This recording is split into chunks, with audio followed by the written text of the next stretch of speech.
Hello, everyone. Welcome to Feedstuffs 365. I'm Sarah Muirhead. Greg Soulje is back with us today with a weather update here at the start of a short week, because we all Yes. just probably came off Memorial Day, unless you're elsewhere in the world. But those of us had Monday off, and here it is Tuesday. And Yep. let's jump into it, Greg. Let's see what's ahead here. However, our producer friends and farming and ranching friends, That's a good even in point. holiday mode, got chores to do. So it's a Very Tuesday. good point. That's right. Some of us, even the weather guy, had a little radio duty. Not quite as much in an earlier end of the day, but nonetheless, happy Tuesday on this 27th day of May. Let's look at some of the highlights across the country. And it's the remnants and what's left of corn and soybean planting. And we got some numbers in this morning from the USDA. And as of the 18th of May, 78% of U.S. corn acreage and 66% of the beans are in the ground, ahead of the 5-year averages, especially on the bean side of the ledger. Again, leading the pack. If you take a look at the data state by state, Minnesota, Iowa, eastern Nebraska, northern Missouri, before the rains got going, west of the Missouri and some of those Great Plains areas.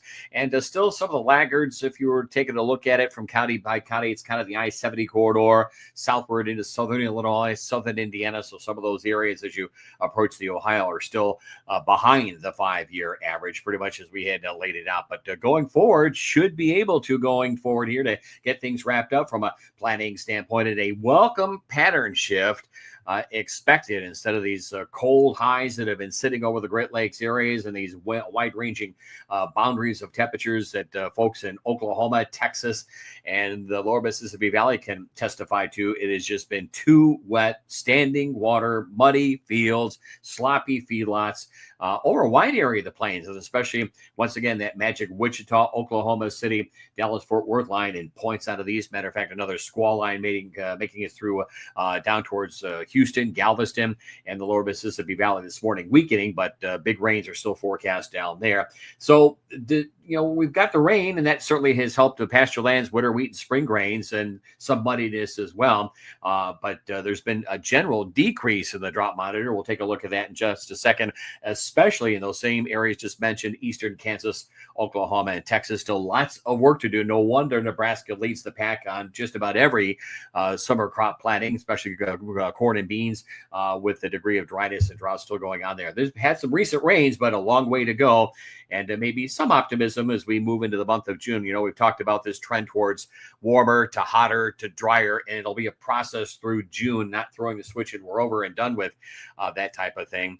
But there is some correlation between the hot high, and we'll take a look later on this get together here of what NOAA's thinking from a tropical weather standpoint across the Pacific, the Gulf of Mexico, and the Atlantic Basin. And should those numbers come into play, the alignment usually is a busy, active season in the Atlantic means hot, warm, high pressure parking somewhere in the middle part of the country. So the two are kind of trying to line up. It's the middle part of the equation still that we're generally missing. So widespread showers and thunderstorms in the southern states, hot, humid weather. They're on the northern flank of the hot dome, 105 degrees over the holiday weekend in the Rio Grande, low to mid-90s before the storms knocked down temperatures as far north as the Red River Valley of the south. And a drop in temperatures, humidity stays up. There's a frontal boundary getting stuck there. And so the first of multiple waves of additional rainfall for the rest of this week are underway across the deep and south and southeastern states. So late season planting, late spring planting, haying operations are certainly idled up where the rains have been prolific and repeating. Otherwise, it's warm and dry across the western states and an early start to the runoff season, both in the Cascades and the Sierra, and a little too early to be talking about that. Remember, we had a pretty abysmal moisture season across the southwestern states, but at least the upper charts, again, another trip off that we're into this El Nino weather pattern. We'll take a look at it in another second or two here.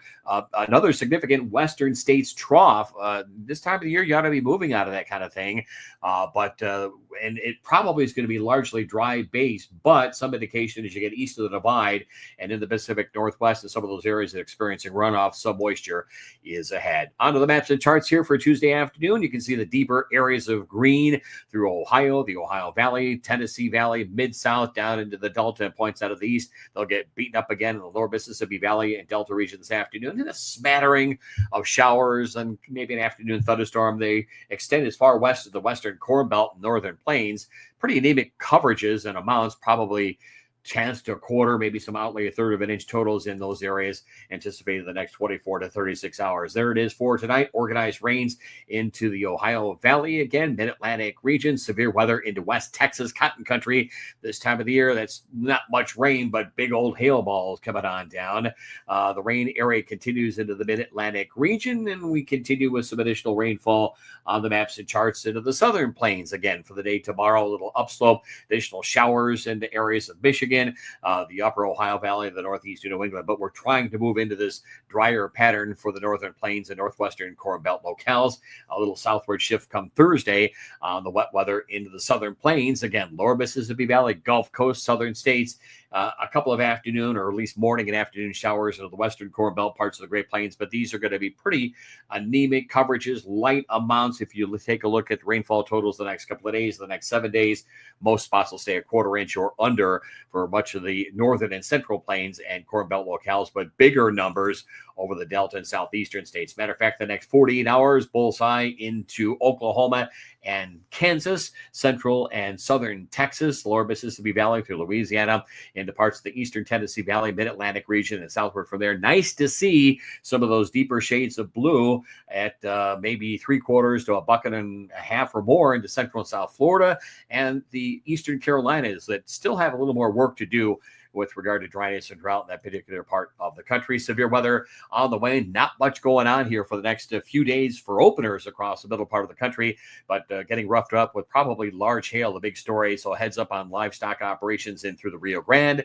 West Texas, down through citrus country of southern Texas, and in that I-10 and I-20 Cotton Belt corridor out of Mississippi, Alabama, and Georgia, with a slight risk there anticipated. So the headlines continue to be still some storm-related issues, storm in the central and eastern United States, but really getting suppressed into the southern plains and along and south and east of the Ohio River over the next several days. By Friday, we've got showers and thunderstorms over the deep south and southeastern states. A drier weather picture expected to ensconce much of the plains, the Corn Belt locales, Great Lakes, southern Canadian prairie. We do have a system that will come ashore probably at some point late in the weekend, early next week, into the Pacific Northwest. You can see the rainfall totals of 1 to 3 inches in the southern plains, the southern, at least lower Mississippi Valley, the southern mid-Atlantic region. So some of those folks getting some additional rainfall will lead to some additional field work and at least hang delays, but additional rainfall for some of the drier areas of the Carolinas and some drought improvement despite the severe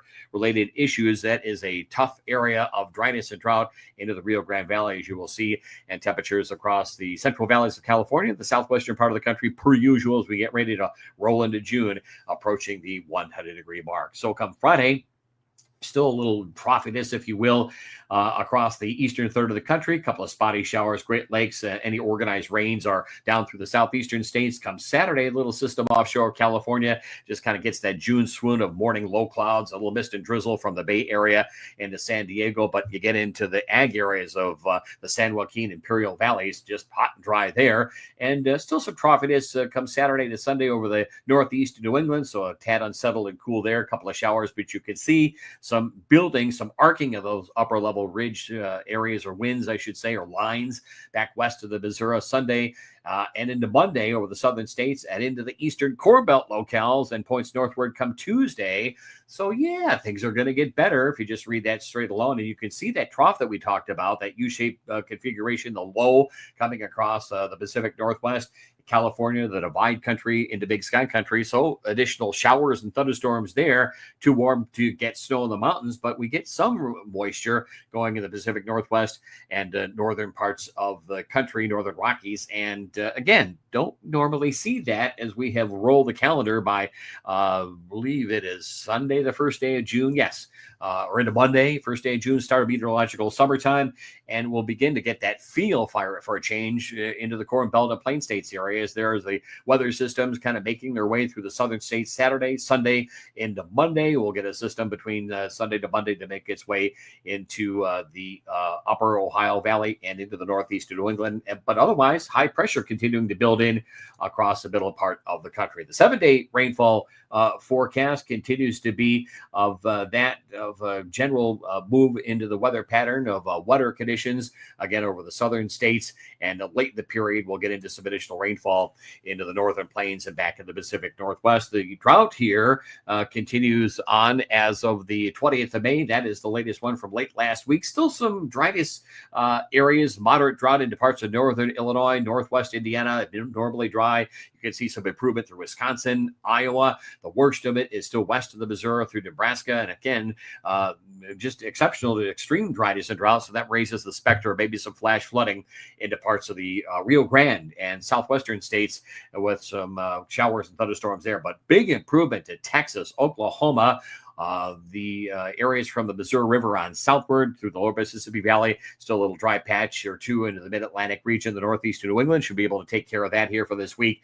And maybe some rainfall, too, for parts of central and south Florida. That I-4 corridor down to the Everglades is still in extreme drought mode, but again, approaching the rainy season, that is, down through Florida. The 8 to 14 day outlook has warmth across the middle part of the country, pretty much the 6 to 10 day outlook as well. So it will be a return finally to seasonal, then above average temperatures, but no real tough heat all at once where you just kind of go from muddy grounds to soft grounds to just baking them within a day or two with wind and heat. So this will be kind of a slow warm up the way you like it. Some cooling across the desert Southwest will be welcome as we move on through the first week to 10 days of the month of June. And again, a process that we're not going to completely end the rains. This will be a gradual winding down. It won't be just hit the switch, hit the brakes, and that's it for rainfall. So some indication that the Plain States and probably through the first half to maybe 3 weeks of the month of June, there should be at least more seasonal distribution of rainfall, not all at once, not all in one spot, but decent coverages. So that will be winding down here, the organized rains, if you want to put them that way, as we move through the month of June. But there's the first week to 10 days favoring the Intermountain West, the northern and central high plains. Normal moisture, we'll take that for the Corn Belt, and wetter into the southeastern states, including Florida. So kind of a win-win for basically everybody. So Sarah, here's what we talked about before we went on the air. NOAA's 2025 hurricane outlook for the Pacific, the Eastern Pacific, the Gulf of Mexico, and the Atlantic Basin. And they're forecasting an above average scenario of storms, both major storms, the number of hurricanes, the number of tropical systems named in the Atlantic Basin kind of goes counter. They have it as a 60% odds of that. That kind of goes counter. You know, usually the textbooks and all that, the science says when you get into a El Nino weather pattern, the jet stream is fragmented. It's farther south, and those winds tend to be a little stronger, not by much, but they tend to lop off thunderstorm tops, and you can't get the organized spin going on these tropical systems as they come out of the Atlantic. One area that we keep an eye on, the ITCZ, the Intertropical Convergence Zone. That's where northeast winds meet up with southeast winds about 5 degrees latitude north of the equator.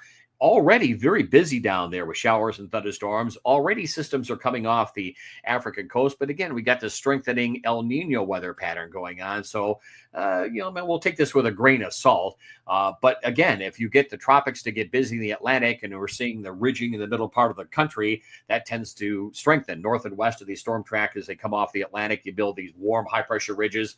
Weather comes to a halt, so to speak, and you just stay locked down. It's a more typical late summertime setup, but indications that should this tropical pattern play out the Atlantic, we'll move into that warm ridge of high pressure and building heat and dry time, which kind of lines up with the long range forecast that we've been thinking about around here. So tough to kind of measure the degree of summertime El Ninos, and that's a typical trademark. El Ninos more straightforward in the colder season versus the warmer season.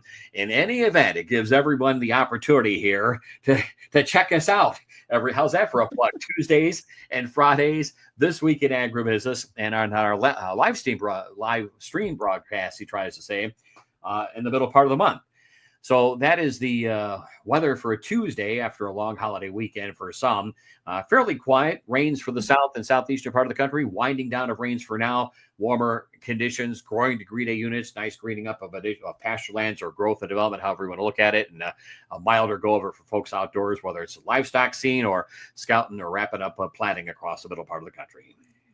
Yeah, very active pattern out there. That's for sure. We're going to start to hopefully see a little warmer temperatures. We can start seeing those crops pop up. I mean, they're up, but give them a little more boost there with some warmth, and that'll help. I know I saw a bunch of hail down in Texas, as you mentioned. I saw it on social media. That was those were some softball size hail in certain parts. I think I saw. Yeah, that'll do a number on livestock and certainly any summer crop stands out there, structures as well. So that's something that, is a trademark of when you get these rains and these storms going in Texas. And again, there may be some flooding issues into the Rio Grande Valley in West Texas as well, with all these rains coming down on those baked in rock hard ground. So that's the good, the bad, and the ugly of it all. But for the heartland, if you will, just exactly what we need: some warmer days, some growing degree day units, and some opportunities to wrap it up if you can from a planting standpoint. And again, enjoy whatever rains come our way for the next 2 or 3 weeks across the plains and Corn Belt locales. It'll be winding down as we get deeper into June and, of course, July and August, what we've talked about here.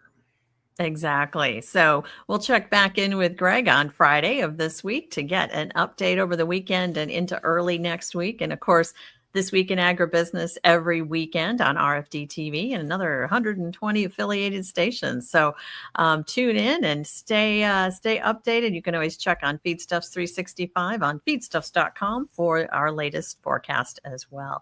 So Greg, thank you so much. And we will see you at the end of the week. All right. Have a great week.